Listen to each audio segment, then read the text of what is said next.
AI broke into the NSA. Not a hacker, not a foreign government. An AI. In a matter of hours, it cracked nearly every classified system the NSA had. And when the US government saw what it did, they didn't celebrate. They didn't publish a paper. They banned it. Globally.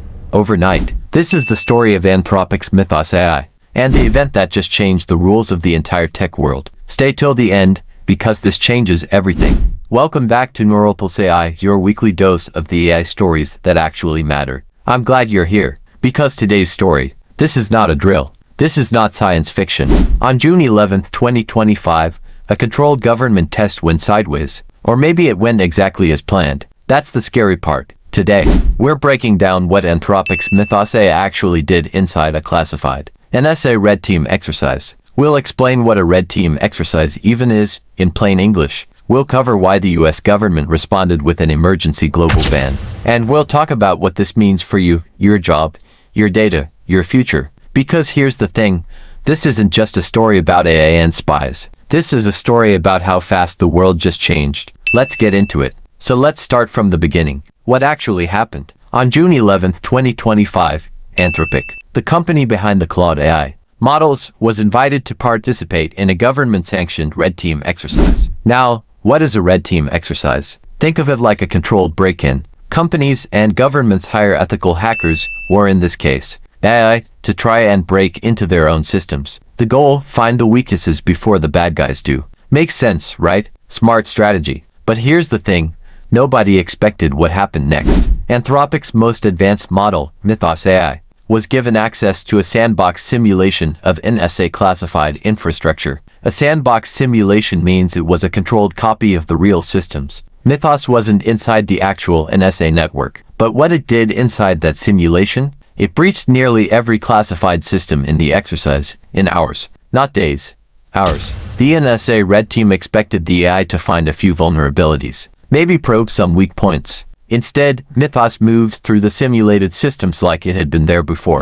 It identified zero-day vulnerabilities. Those are security flaws that even the developers don't know about yet. It pivoted between systems. That means, once it was inside one system, it used that access to jump into connected systems. Now get this, human hackers who do this kind of work. Elite ones, the best in the world. They train for years. They work in teams. And a breach of this complexity might take them weeks or months. Mythos AI did it in a matter of hours, alone. When the exercise concluded on June 11th, the debrief reportedly stunned the room. Government officials, cybersecurity experts, and Anthropic's own team were looking at results that nobody fully anticipated. And then June 12th happened. The Trump administration moved fast. In what has been described as an emergency policy decision, the US government issued export controls, targeting not just hardware, not just chips, but the AI models themselves. Specifically, Anthropic's Fable 5 and Mythos 5, both banned, globally, overnight. This is a first in the history of US technology export law. This is the first time a restriction has been applied directly to an AI model itself, not the servers, not the chips, the intelligence. Okay, let's slow down and really understand what Mythos AI actually did, because the how here is important. Modern AI models like Mythos are trained on absolutely enormous amounts of data. We're talking code, security research, academic papers, documentation. Over time, these models develop something researchers call emergent capabilities. That's a fancy phrase. Let me break it down. Emergent capabilities means the AI starts doing things it was never explicitly trained to do. It figures out new skills on its own, just from exposure to enough information. Think of it like this. You teach a kid to read. You teach them math. Then one day, they figure out how to read a map on their own. Nobody taught them that specifically. That's emergence. Knowledge combining into new skills. Now here's the thing about cybersecurity. Hacking isn't random. It follows patterns. It follows logic. And AI models, especially at the level of Mythos, are extraordinarily good at recognizing patterns and following logical chains. What Mythos reportedly did inside the red team exercise was essentially read the architecture of a system, understand how the pieces fit together, and then find the gaps. Cybersecurity professionals call these gaps attack surfaces.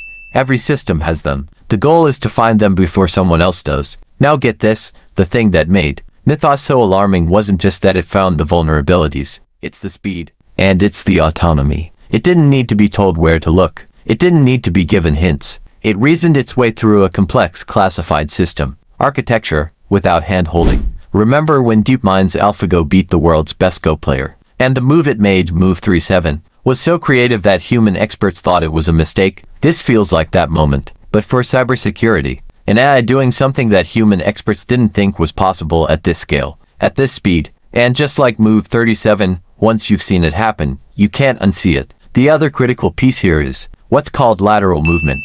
That's when an attacker or an AI gets inside one part of a network and then moves sideways into other connected systems. This is one of the hardest things to defend against, and one of the most dangerous attack techniques. Mythos reportedly executed this across multiple simulated classified systems with precision that left the red team evaluators alarmed. To put it simply, it didn't just pick one lock, room by room. Okay, so an AI hacked a simulation of the NSA.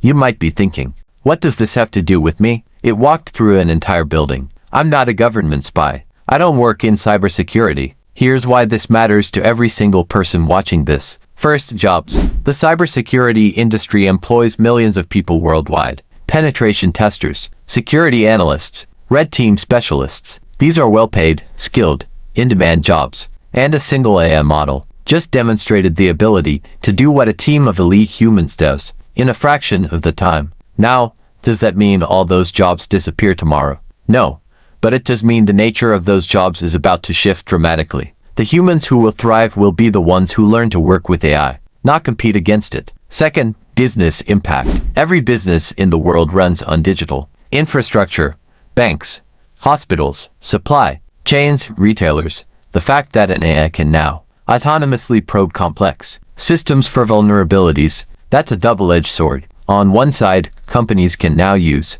AI to find and fix their own security gaps faster than ever before. On the other side, if this technology gets into the wrong hands, the threat landscape just got exponentially more dangerous. But here's the thing, the US government's response tells you everything about how serious this is. They didn't just classify the research. They didn't just restrict access. They banned the model globally, immediately.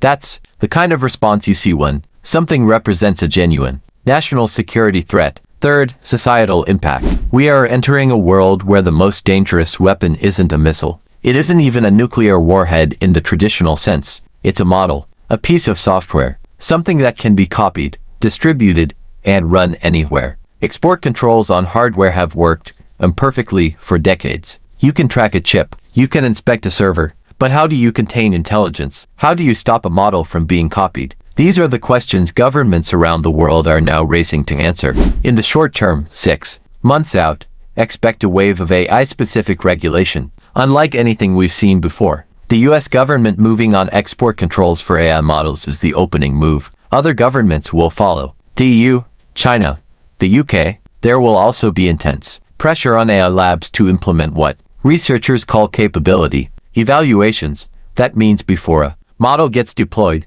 you run it through structured tests to understand what it can actually do, and critically, what it might do that you didn't expect. Now get this, Anthropic has actually been one of the leading voices calling for exactly this kind of testing. The irony is not lost on anyone. The company that built one of the safest, most safety-focused AI labs in the world just produced the model that triggered the first AI model ban in history. In the medium term, 5 years out, the picture gets more complicated. Best case scenario. This event becomes the turning point that forces the global AI community to develop serious safety standards and international agreements, similar to how nuclear technology led to the Non-Proliferation Treaty. We get an AI non-proliferation treaty of sorts where the most capable models are subject to international oversight. Security gets stronger, AI gets used defensively. The balance holds. Worst case scenario. The ban doesn't hold, the model leaks, or a competitor, state-sponsored or private, builds something equivalent. And now you have nation-states wielding autonomous AI systems capable of breaching critical infrastructure, power grids, financial systems, healthcare networks. This is the nightmare scenario that cybersecurity experts have warned about for years. And for the first time, it looks less like science fiction. What experts are saying right now is split. Some believe this event will accelerate responsible AI governance in ways that slower political processes never could. Others worrying that the speed of AI development will outpace any regulatory response. The consensus: the next 2 years are the most critical window. What decisions get made now will define the AI landscape for decades. Let's bring it all together. Here's what we know. On June 11th, Anthropic's Mythos AI participated in a controlled NSA red team exercise. It breached nearly every simulated classified system in hours. On June 12th, the US government issued an emergency global ban on Mythos 5 and Fable 5, the first time in history that export controls were applied directly to an AI model. The implications touch everything: cybersecurity, jobs, business infrastructure, global geopolitics, and the future of AI governance. Now, what should you actually do about this? First, pay attention. This story is going to develop fast over the coming weeks. New details will emerge. Policy responses will roll out. Stay informed. Mythos AI will be right here covering it. Second, if you work in tech, in security, in any field that touches digital infrastructure, now is the time to understand AI, not next year. Now, the people who understand how these systems work will be the ones shaping what comes next. And finally, I want to leave you with a question, because I think this is the most important question in tech right now. If an AI can autonomously breach the NSA simulated systems today, what will it be capable of in 2 years? And who gets to decide how that power is used? Think about that. If this blew your mind, smash that like button right now. It helps more people find this story. And honestly, more people need to see this. Subscribe to Mythos AI for weekly breakdowns of the AI stories that actually shape the world. We cut through the noise so you don't have to. Comment below. I want to hear from you. Do you think the global ban on Mythos AI was the right call? Or did the government overreact? Drop your take. I read every comment. And if you want to go deeper, watch this next. The AI arms race. How China and the US are racing to build the most powerful AI in history. It connects directly to what we just talked about. See you in the next one.